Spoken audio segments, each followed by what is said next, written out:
Assalamualaikum warahmatullahi wabarakatuh. Kami dari kelompok 5 yang beranggotakan saya sendiri yaitu Zumratul Latifatus Sholihah dengan NIM 201200441 dan teman saya yaitu Ziani Fauziah dengan NIM 201200437 akan mempresentasikan makalah kami yang berjudul Teori Belajar Kognitif.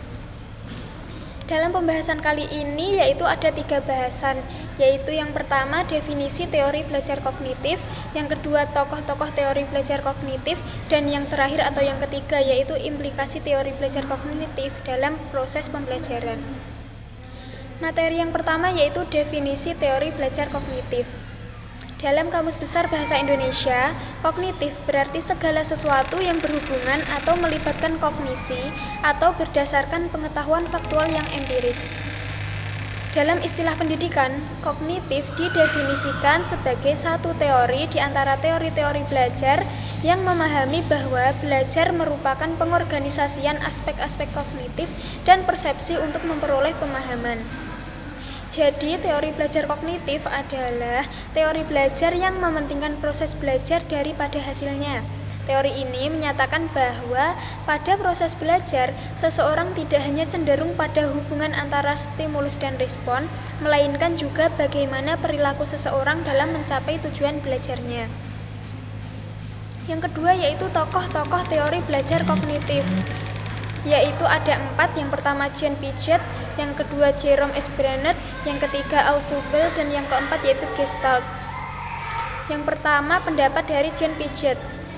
Jean Piaget mengemukakan bahwa proses belajar akan terjadi apabila ada aktivitas individu yang berinteraksi dengan lingkungan sosial dan lingkungan fisiknya.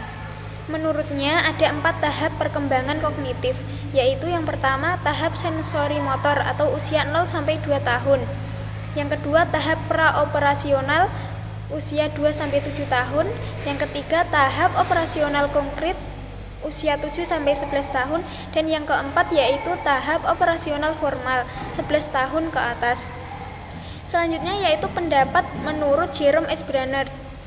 Menurutnya, teori kognisi selalu menekankan pada cara individu mengorganisasikan apa yang telah dialami dan dipelajari, sehingga individu mampu menemukan dan mengembangkan sendiri konsep, teori-teori, dan prinsip-prinsip melalui contoh-contoh yang dijumpai dalam kehidupannya.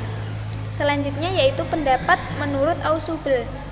Menurutnya, belajar dapat diklasifikasikan ke dalam 2 dimensi.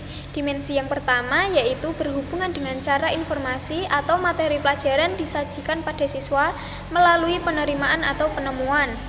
Yang kedua yaitu dimensi kedua menyangkut cara bagaimana siswa dapat mengaitkan informasi itu pada struktur kognitif yang ada. Struktur kognitif tersebut mencakup fakta-fakta, konsep-konsep, dan generalisasi yang telah dipelajari dan diinginkan oleh siswa. Yang terakhir yaitu pendapat menurut Gestalt. Ia menganggap bahwa insight adalah inti dari pembentukan tingkah laku. Teori belajar Gestalt pada dasarnya sebagai usaha untuk memperbaiki proses belajar dengan rote learning dengan pengertian bukan menghafal. Dalam belajar, menurut teori Gestalt yang terpenting adalah penyesuaian pertama, yaitu mendapatkan respon atau tanggapan yang tepat. Belajar yang terpenting bukan mengulangi hal-hal yang harus dipelajari, tetapi mengerti atau memperoleh insight. Ormond 2009 menyatakan bahwa implikasi teori psikologi kognitif dalam proses pembelajaran yaitu sebagai berikut. Yang pertama yaitu mendorong siswa untuk berpikir tentang materi pelajaran dengan cara yang akan membantu mereka mengingatnya. Yang kedua, bantu siswa mengidentifikasi hal-hal yang paling penting bagi mereka untuk dipelajari. Yang ketiga, berikan pengalaman yang akan membantu siswa memahami topik-topik yang mereka pelajari. Yang keempat, kaitkan ide-ide baru dengan hal-hal yang telah diketahui dan diyakini siswa tentang dunia. Yang kelima, pertimbangkan kelebihan dan keterbatasan dalam kemampuan pemrosesan kognitif siswa pada tingkat usia yang berbeda. Yang keenam, rencanakan kegiatan-kegiatan kelas yang membuat siswa secara aktif berpikir dan menggunakan mata pelajaran di kelas. Baik, mungkin itu saja presentasi dari kelompok kami. Apabila ada kurang dan lebihnya, kami mohon maaf.